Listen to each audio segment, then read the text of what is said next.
Buenas, mi nombre es Mari Carmen Ramírez, estudiante de la Universidad Bicentenaria de Aragua, específicamente pues en la carrera de Comunicación Social, y el día de hoy para la materia de Teoría de la Opinión Pública les estaré exponiendo sobre pues la opinión pública en la modernidad y sus desafíos en el siglo XXI. Como primer punto podríamos decirles que tenemos el concepto y el valor de la opinión pública en la modernidad.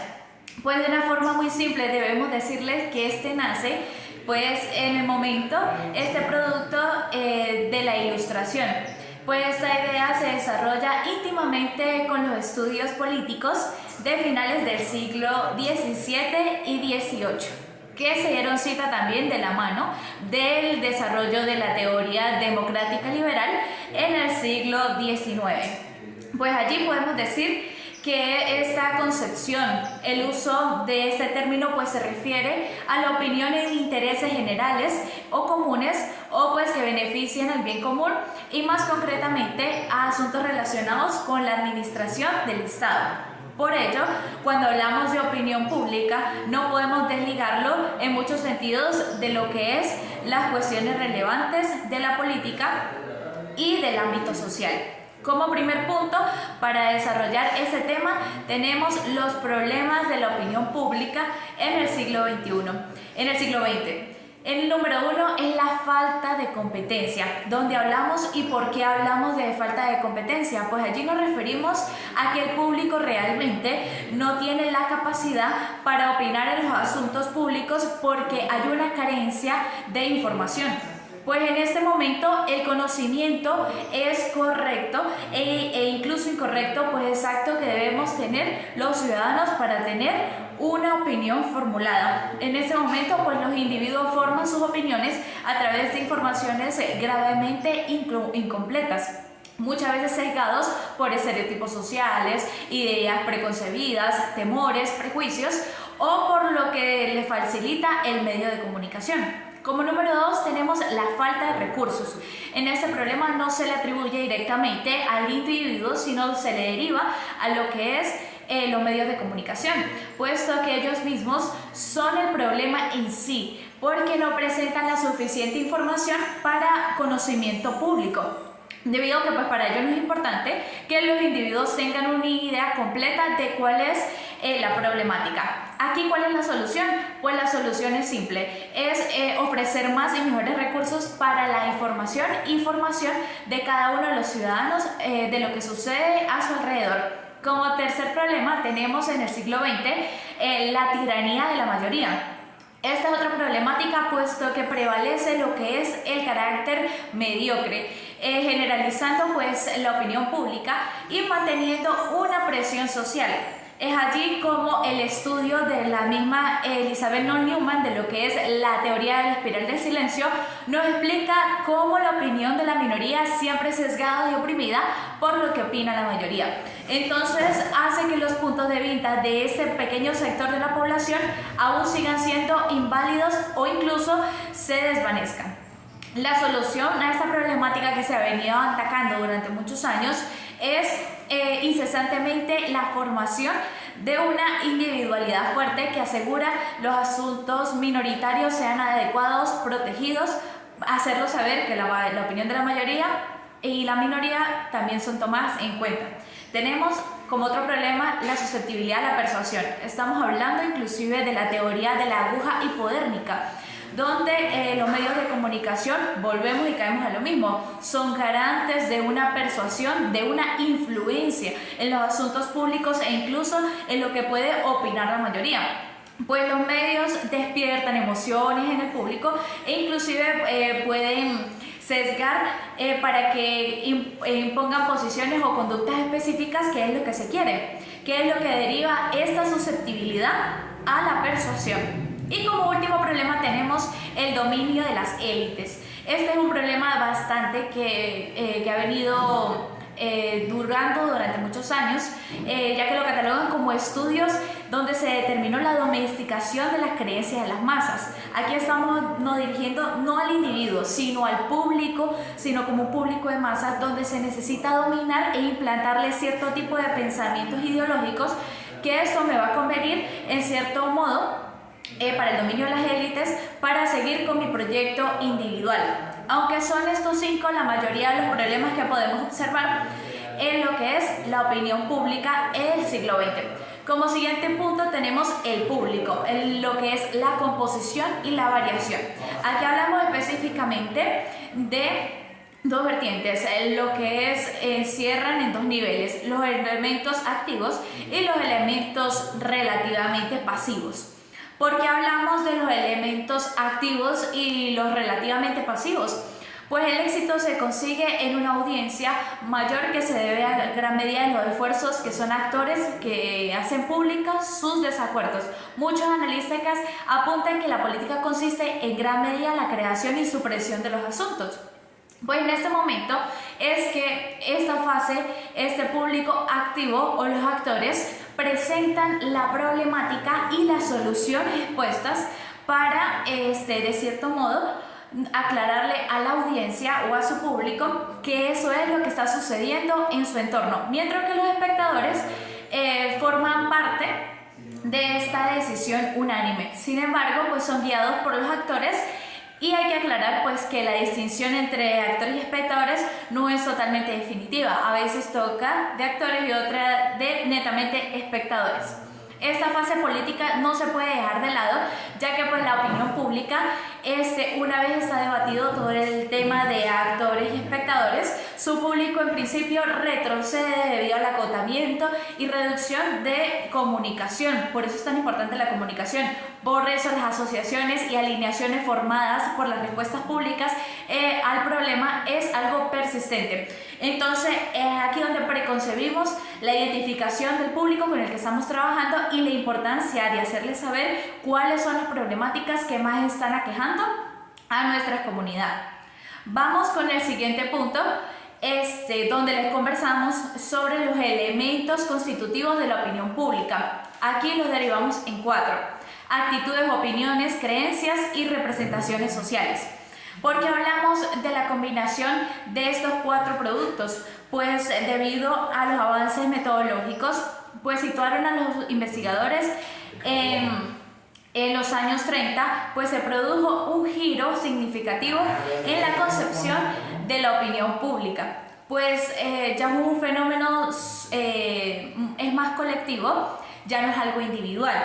Entonces, porque hablamos de opinión, de actitudes, de opinión, que son 2 conceptos muy próximos, porque como decíamos, en primer lugar, se entiende que las opiniones son observables, son respuestas verbales ante una situación o asunto público, mientras que la actitud es algo más secreto, más interno, pero ambos están internamente relacionados, porque si no tenemos, pues, una actitud no está ligado a lo que es el tema de la opinión pública. Aunque los dos implican pues cierta interrelación, incide uno más en la interrelación de los gustos o las fobias y la opinión pues seguirá más hacia el conocimiento.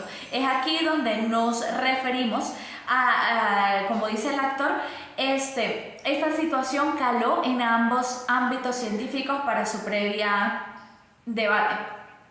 Pues el resultado es que aunque las investigaciones sobre opinión se centran más en las opiniones expresadas, en la práctica es una visión más amplia y contempla también las actitudes internas que lo sostienen. Entonces, ambos obviamente van de la mano, tanto opinión como pública. ¿Y por qué hablamos de creencias? Porque existe un arraigo mental, un arraigo desde pequeños, también las representaciones sociales, y cada uno de estos ítems pues atribuyen a lo que es la construcción de la opinión pública. ¿Hacia qué yo me voy a dirigir al momento de opinar sobre un asunto social que sea de gran interés para la mayoría? Ahora vamos con lo que es el siguiente punto, que es las bases psicosociales de la opinión. ¿Por qué hablamos de bases psicosociales? Bueno, es simple. Posee una naturaleza de opiniones. Nosotros lo mostramos de esa manera: los esquemas, valores y las identificaciones del grupo. Esto es muy importante constatarlo porque estas 3 nociones pues están íntimamente relacionadas. Sin embargo, pues conceptualmente, obvio, se pueden desligar una de la otra. Sin embargo, son ideas preconcebidas que es importante que nosotros las intervengamos. Como número 1 tenemos el esquema, esta estructura cognitiva que nosotros dominamos desde un principio, representa nuestro conocimiento general que alguien tiene sobre algo. Es imposible que este sistema de ideas no cale en nuestra mente al momento de opinar o pensar sobre algo específico.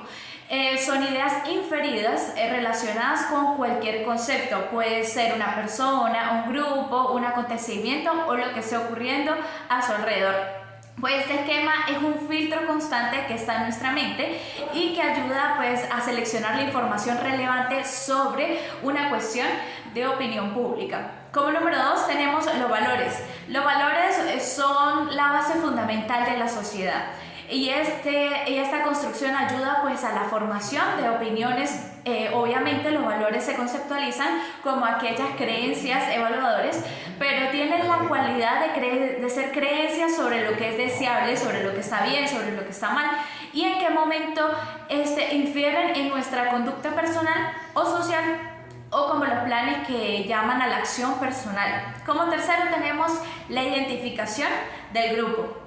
Este concepto se encuentra tras las opiniones a lo que se vienen denominando el autoconcepto. ¿Cómo o de qué forma la influencia de estos pensamientos y conductas de los individuos han estado ligados a estudios con la psicosociología y han estado interesados en unir lo que es la conducta y la perspectiva de un grupo de personas en los que ellas se desenvuelven para definirse y reaccionar en diferentes situaciones? Así que el tema de la identificación del grupo es muy importante a la hora de entender el fenómeno o realizar una opinión a lo que es un tema de importancia. Y tenemos como otro punto lo que es la opinión pública, la idea del establecimiento de la agenda como función de los medios. ¿Aquí a qué nos referimos? Pues algunas investigaciones sobre la opinión pública se han centrado pues en algo estrechamente relacionado y con gente sí, pero es importante saber qué es la agenda setting. Pues la agenda setting se refiere a la selección de lo que debe ser atendido por el público, de lo que debe ser considerado urgente y de aquellos asuntos que deben importar a todos. Todo esto lo decían los medios. Esta agenda setting es creada por los grandes emporios comunicacionales para darle prontitud o para crear una influencia a los espectadores sobre cuáles son las noticias de interés público que deben prevalecer o deben estar enmarcadas en los número 1 en la lista preestablecidas. Entonces, su función es muy sencilla: influir en la mayoría del público de masas para hacerles saber cuáles son estos efectos cognitivos de las noticias más resaltantes que ellos consideran o la opinión pública lo considera. Entonces, esta tipología es muy importante conocerla. ¿Cuáles son los tipos de la agenda setting? Que es creada por los medios de comunicación. Tenemos la agenda de los medios periodísticos, que esta se refiere al repertorio destacado de los medios, que son los temas que se consideran relevantes. No solamente estamos hablando de carácter local, sino también de carácter regional, nacional e internacional. También estamos hablando de una agenda política y una agenda institucional.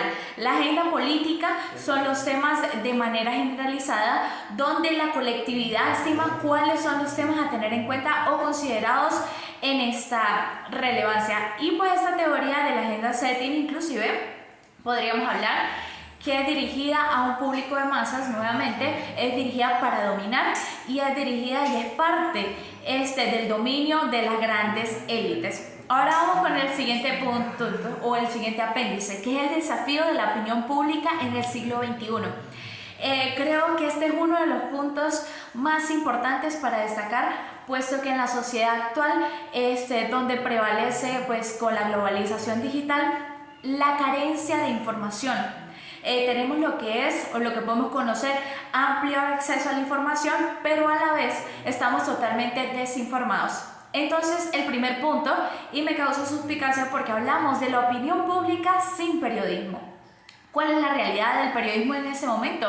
Pues el periodismo en los medios de comunicación han sido desde siempre instrumentos. ¿Qué es un instrumento? Pues instrumento para hacer llegar a la población o para incidir en la opinión pública. Claro, su función no debería ser eso, solo es informar a la colectividad de una forma objetiva, pues, y que ellos mismos sean los garantes de hacer saber, pues, dentro de su rango de opinión pública o no, cada individuo. Pero sin embargo, pues eso ha cambiado muchísimo. Ellos inciden en la imagen colectiva de la sociedad y sobre las cuestiones sociales que hay que tener en cuenta. Pues el periodismo en la actualidad atraviesa, aunque no lo creamos, una crisis económica y empresarial. ¿Por qué estamos hablando de una crisis? Su credibilidad y su razón de ser han sido dejados de lado para vender. Para vender, pues, cierto tipo de cuestiones y para influir en temas de interés para la mayoría. Entonces, ¿qué podemos nosotros conversar sobre ese tema? Pues el actual modelo de negocio de las empresas periodísticas anteponen el mantenimiento de sus márgenes de rentabilidad empresarial a cualquier otra consideración: preservación de los puestos de trabajo, la especialización de la oferta informativa y los profesionales, o inclusive, escúchese bien, la calidad de los productos informativos, entre otros. Es aquí donde se deriva la gran crisis de los medios de comunicación o del periodismo en la actualidad. Entonces, aquí podríamos hacernos la pregunta: ¿es posible concebir la opinión pública en la actualidad sin la existencia de periodismo?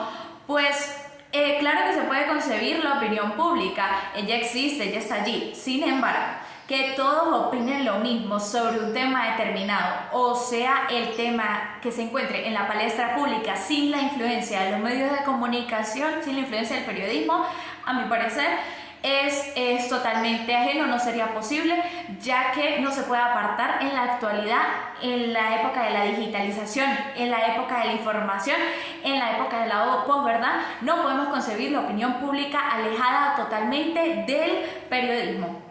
Entonces, los medios de comunicación actualmente tienen una fuerte influencia en la opinión pública partiendo de distintos estudios. Sin embargo, ellos son los garantes principales en hacer una concepción de lo que piense la humanidad sobre temas determinados.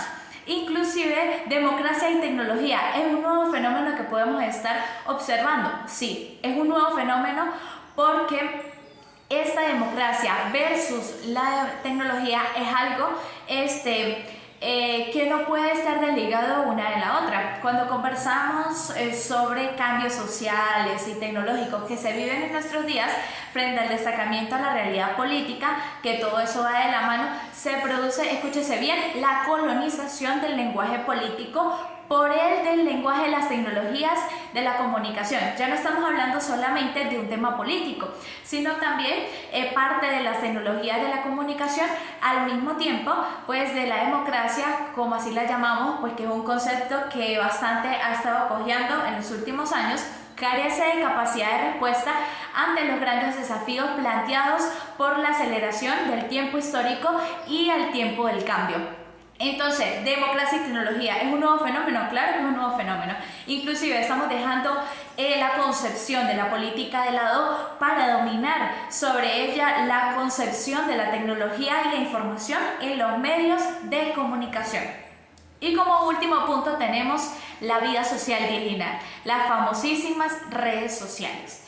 Los jóvenes, adultos mayores no se escapan de esta realidad.